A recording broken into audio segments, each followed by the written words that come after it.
Welcome to City Week, ladies and gentlemen. I am your host, Alton West. Today, I will have guests on from the Troup County School System, so stay tuned for those interviews coming up in just a moment.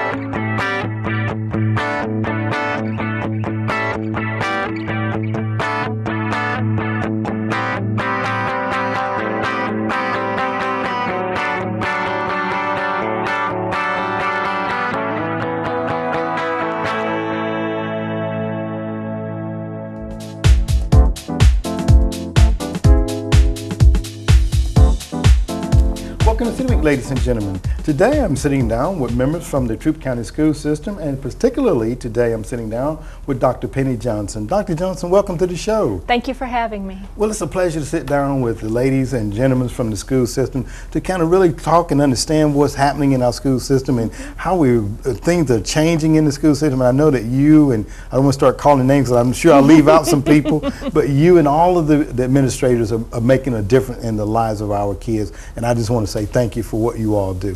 Thank you. Well, let's get into what we're going to talk about today. But before we do that, if you don't mind, and of course I know that you were principal of LaGrange High once upon a time. I was. Tell us a little bit about yourself, if you don't mind. Well, I'm originally from Detroit, and I made my way south with my husband's job. Okay. And so we've been here now about 17 years. All right. And I came to Troup County by way of Fayette and Coweta County. Okay. I am originally started out in mechanical engineering, wound up in education, and I taught math and science before becoming an administrator, eventually principal of LaGrange High School, and now in my current position I oversee the high schools and the middle schools. Okay, very interesting tour of getting you down here with your husband's job and yes. mechanical, and you taught math. Yes, math and science. Okay, very good. Yes. And you know, I think back to my days of school, if I can remember back that far. And I remember that math was not one of my favorite subjects, but one of those things that you have to do.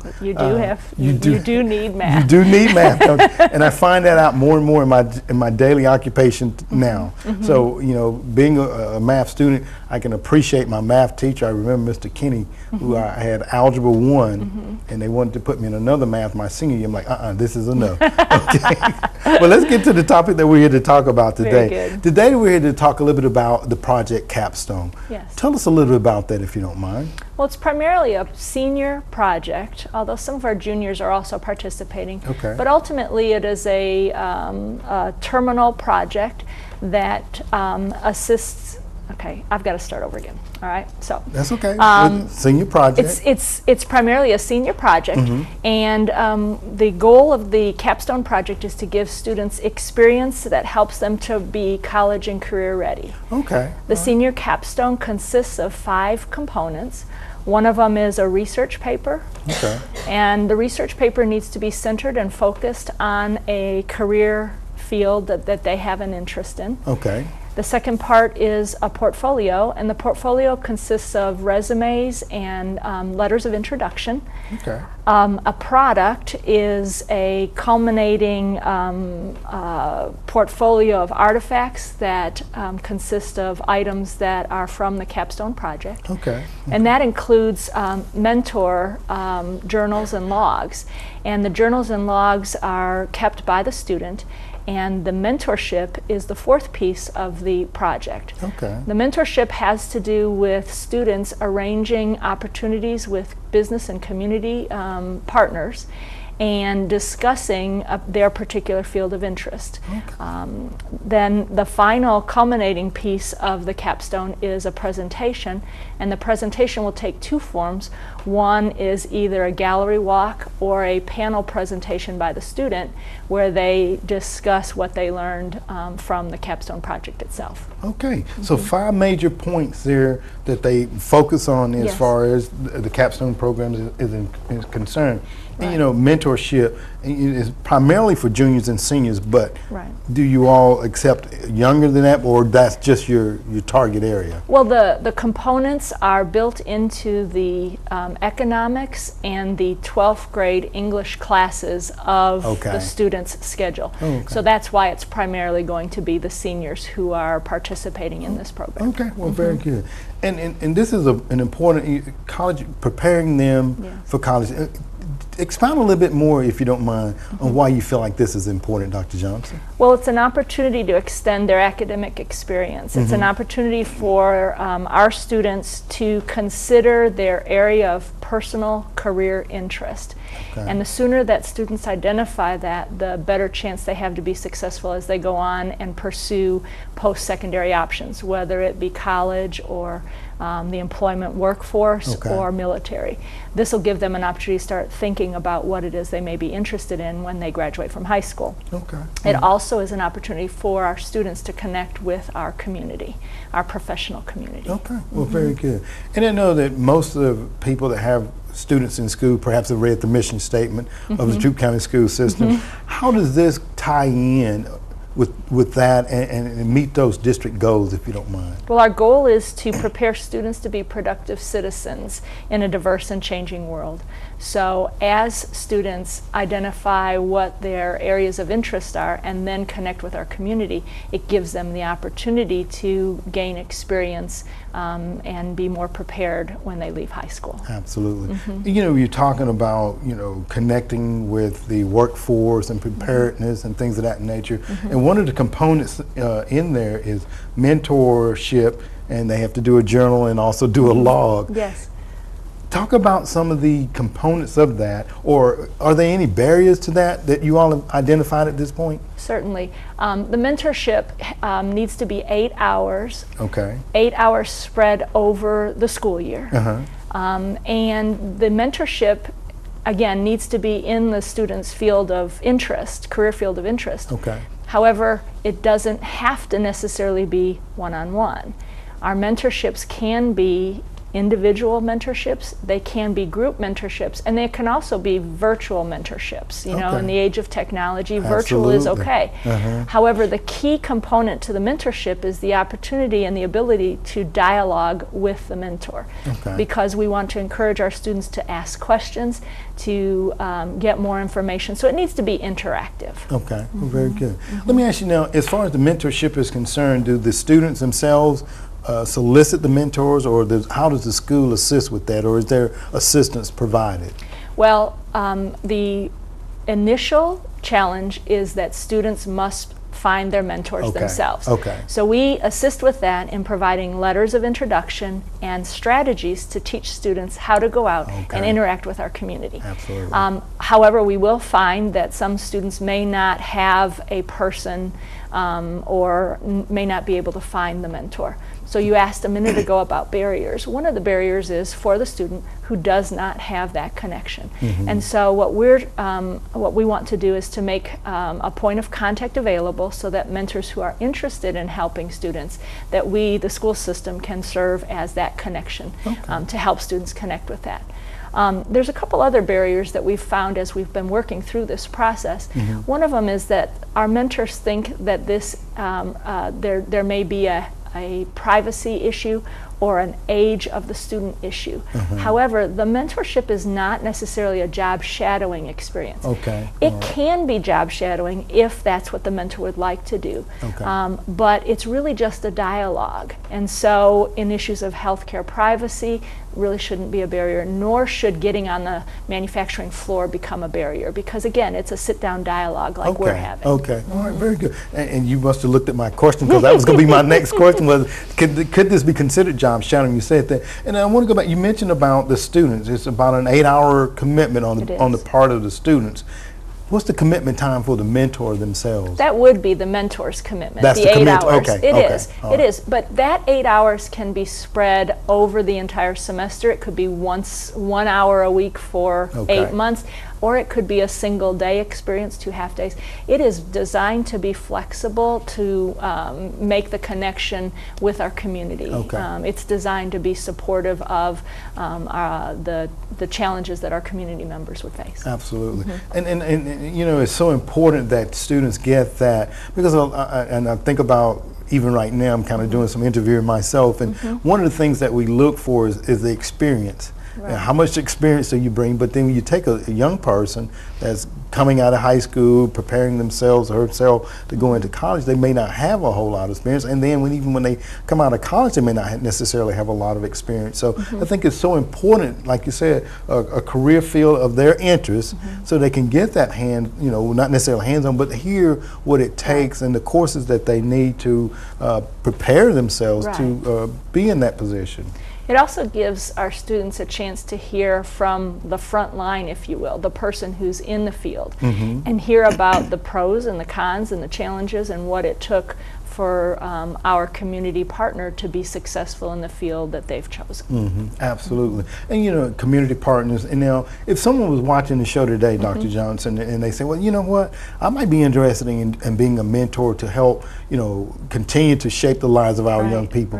Is there a way that they can get in contact with you, or how can they make that known to you all? Right. The best way to do it would be to contact the Troup County School System. Okay. And the phone number is 706-812-7900. Okay. And my administrative assistant, Angela Chafin, will field any questions or any interest that our community members would have.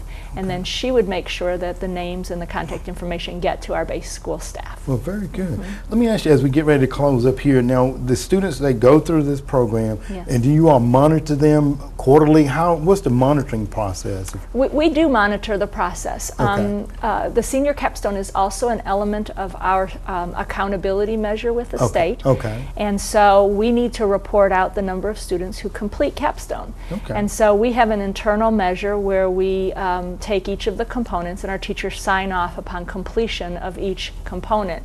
And then when the entire project has been completed, we're able to report to the state that we have accomplished the requirements of capstone. Okay. Well, very good. Well, again, I think we have to think of different ways of educating our kids, because I found out later in life that I'm a kinesthetic visual learner as opposed to an auditorial learner. So, I think in our day and age now, and I know you see it more so, I think with our kids with the video games and all the things, a lot of them are probably that kinesthetic learner. So I just, again, want to thank you all for what you are doing here with the Capstone Project and the other projects that are going on in our school system to help form and thank you all as teachers. Again, I realized it as I was a little bit older in life, how important and how much teachers sow into the lives, and particularly into my life, to help me to be where I am today. So thank you all very much. Well, and we can't do it without a strong community partnership.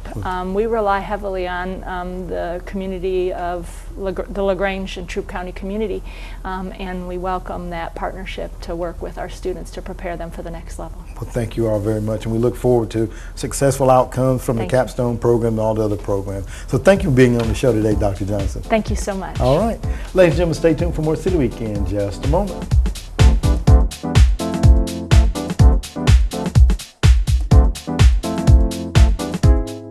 Nobody wants to be stopped by a law enforcement officer. Everyone wants to feel safe. So we've trained our officers to first listen and then explain. We ask if you have contact with one of our officers, you listen, give him an opportunity to explain, comply with his requests, and if there's a problem, contact us so that we can investigate your complaint. Listen, explain, comply, then complain. Our safety and yours matters.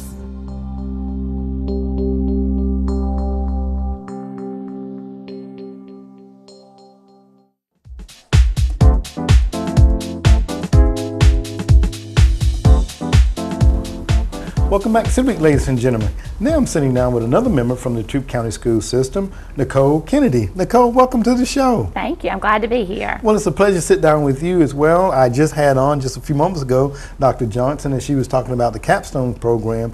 And we want to talk now about something that I feel like we can't talk enough about and that is bullying in our school system. But before we start that topic, Nicole, tell me just a little bit about your position as the parental engagement coordinator. I had to say that slowly. That's a mouthful. Okay. This is a position that I've been in for 2 years now. It's Okay. at the central office, and I work mostly with our 11 elementary schools. Okay. But I also work at the middle school level and the high school level as well, just encouraging parents to be more involved in day-to-day ways to help their students in school, ways to help support the teachers in the schools.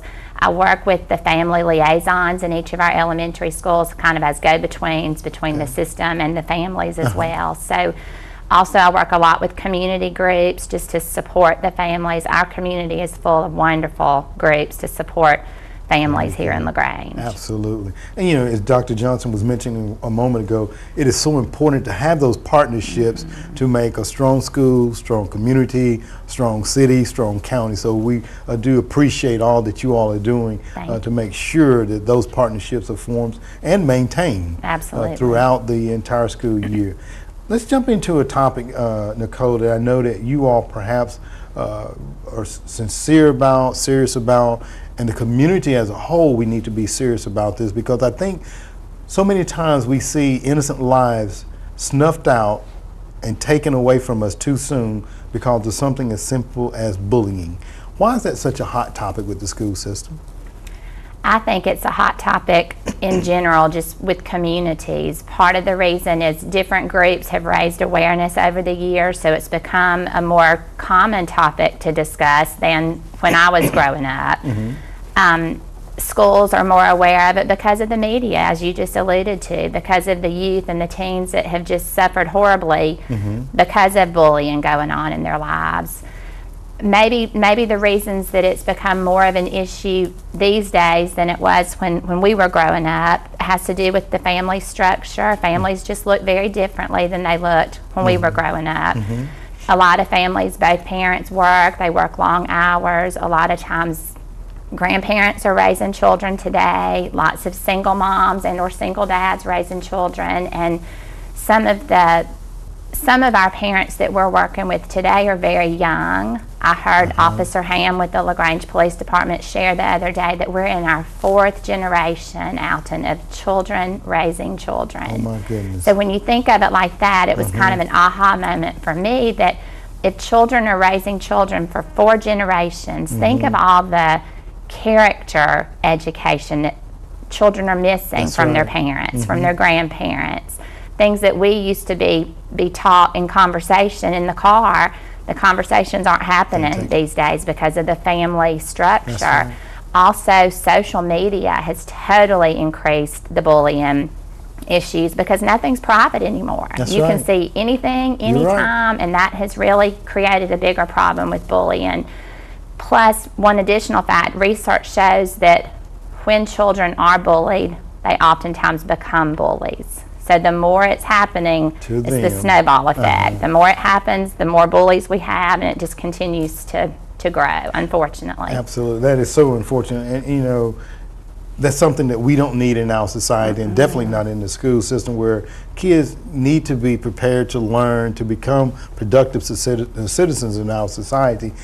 Talk a little bit about what methods or what preventative methods you all have in place. Well, to begin with, our Board of Education has a policy about bullying. It explains the definition of bullying as well as cyberbullying. It goes into procedures of how bullying should be reported in the schools, as well as consequences, remedies to handle the problem. So that helps us as a district communicate across all divisions, elementary, middle, and high school, common procedures so that we're all together on the same page. Of course, we teach against bullying. We teach it in the schools, and that looks a little differently for elementary, middle, and high. Our elementary school counselors are predominantly the ones that teach the curriculum. It's called Second Step curriculum at the elementary level, and the counselors go into classrooms and teach this curriculum, which focuses a lot on assertiveness, respect, and empathy, which are just great character traits to stand against bullying. Middle schools have used a program in the past called Step Up, Step In, which is a phenomenal program to teach a little bit older children that instead of just being a bystander and watching bullying take place, become an upstander and step up and step in to stop it. Whether that looks like, you know, going to stand beside a friend and say, stop, this is my friend, or whether it's reporting it to a teacher immediately so that an adult can do something about it. Just teaching those older children to be more assertive to help it stop.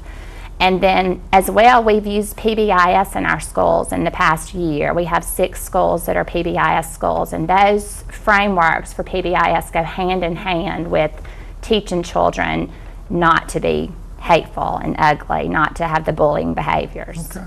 You know, so many things there. You know, I think about the curriculum from days of old, you know, and like you say, you got it at home, and when you went to school, you knew how to act. That's right. So, you know, we're at an age now where we have to make sure that we help individuals understand that. Now, talk a little bit about how can parents get involved? Because you mentioned cyberbullying.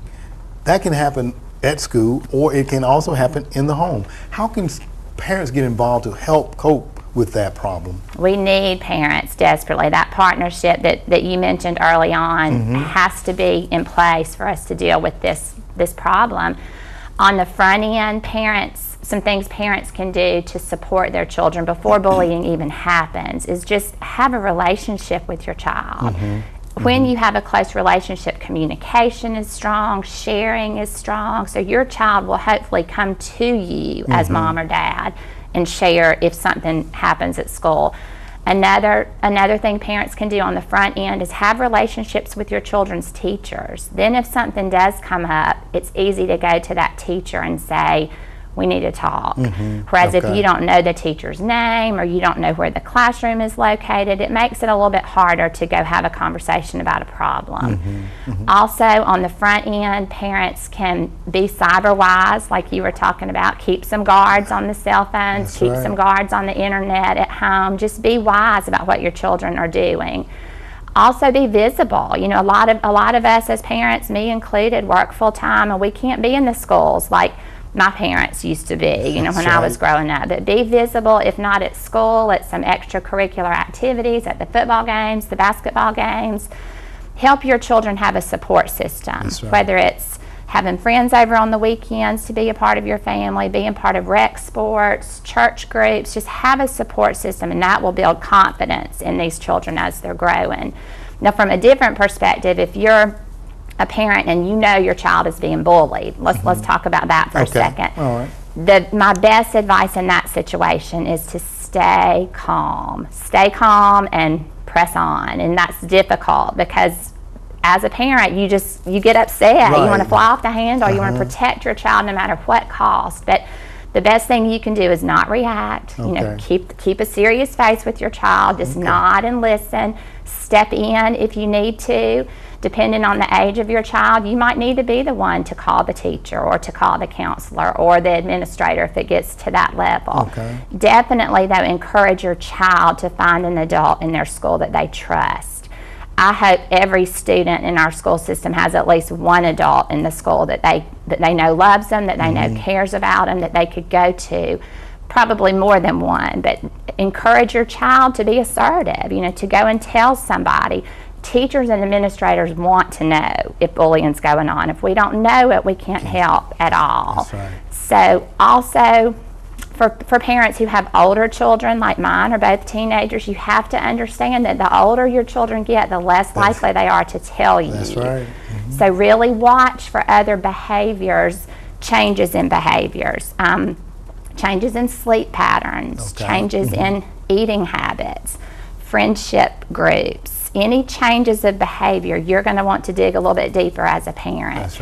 I know just a quick story, a mom who had an older child was accustomed to giving him some money every week for the concessions, you know, at school. He quit asking for the money and she didn't understand it. Well, after a little digging deeper and questioning, she realized he was being bullied. Someone was taking his money, so he thought the best way to stop that was just not to have any money. So that was his solution, but if the mom hadn't dug a little bit deeper, she wouldn't have known a problem that needed to be addressed at the school level. So unfortunate that kids have to contend with such And I know that this month is National Bullying Awareness Month, and I know that you all have various things in place to kind of combat bullying in the school. I wanted, in our time before we close out, you mentioned a moment ago about PBIS, and I know that hopefully I'm going to get Dr. Johnson to come on to talk a little bit about that at a later date.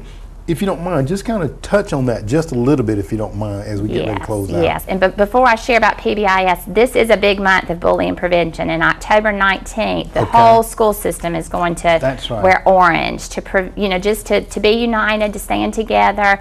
All of our schools know this, and we want to spread the word in the community as well. October 19th is Unity Day nationally, and we want Troup County businesses and communities to all know that as well. But PBIS, absolutely. Dr. Jackie Jones is our district coordinator for PBIS, and she would be a great contact person if anyone wants more information or more data. This is it's an initiative. It stands for Positive Behavior Interventions and Supports, and we started this in Troup County last year. We had 6 schools that started the initiative. We're adding 4 more schools this year, so we'll have a total of 10. It's a fabulous initiative for schools. Any school can participate in it, but what it provides is common vocabulary, common expectations for students, for staff, and as well as families too, so that we can all be on the same page. It's set up as a reward system. For example, Ethel Kite Elementary School, their mascot is the Knights, the Ethel Kite Knights. So they have royal riches. If they have students that are seen doing the right thing, they're given a royal riches from their teacher, and they collect the royal riches. It might be holding the door open for an adult. They could earn a royal rich. Or walking quietly in the hallway from PE back to their classroom. Just anything that you're caught doing the right thing. So it focuses more on positive reinforcement than the negative reinforcement. And then you save all your money, and you can go to the PBIS store and redeem your money. Callaway Middle School has PBIS as well. They have Cavalier Cash because they're the Callaway Cavaliers. Same framework, same idea. Very good. Well, Nicole, our time gets away from us, and I know that there's some information that you want to have on our site, and I know that you have it on the school's website. So if you don't mind, give them the school website address so that you can have that, they can go there and see this information if you don't mind. Absolutely. We'll post some information for parents just to help them be more cyber wise. Our Troup County website is www.troup.org. And we'll post these on the parent information tab, just some things that will be helpful for you from home. Well, Nicole, thank you very much for being on the show today, and I hope that everybody will participate in October 19th, and wear your orange so we can combat bullying together as a community. Nicole, thank you once again for being on the show. Thank you. Ladies and gentlemen, stay tuned for more City Week in just a moment.